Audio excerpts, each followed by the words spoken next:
Question number 12 दिया है, prove that a cyclic parallelogram is rectangle. Prove करना है, ये सर्कल है, इसमें साइक्लिक पैरेललोग्राम।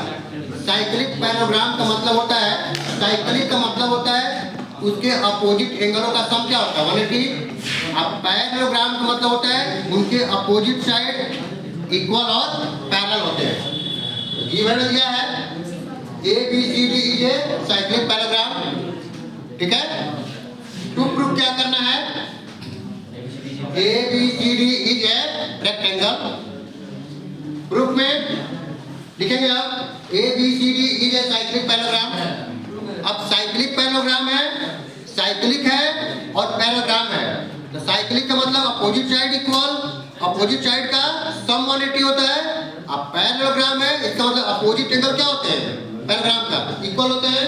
तो लिखेंगे angle A equal angle C, angle B equal angle D।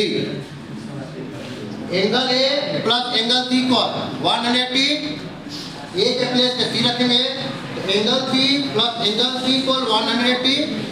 तो 2 angle C equal 180, angle C equal 90। Therefore angle C 90 हो गया। इट मींस A और C आपस में क्या है, इक्वल है। तो angle A equal angle C equal 90 degree. Again angle B equal angle D है, तो angle B plus angle D equal 180 bye theorem. क्या होगा ये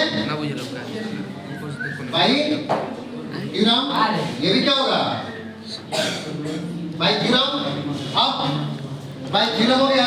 अब D के प्लेस पे क्या रखेंगे, angle D plus angle D equal 180, 2 angle D equal 180, 2 से डिवाइड करेंगे, एंगल D इक्वल 90, D 90 हो गया। इट मींस B भी इक्वल है, तो B भी 90 हो गया।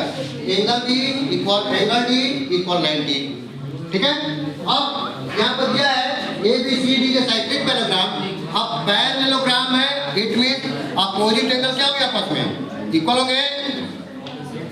AB equal CD, BC equal AD, opposite side equal हो गया और वर्टेक्स एंगल 90 हो गया। Therefore ABCD is a rectangle. Thank you.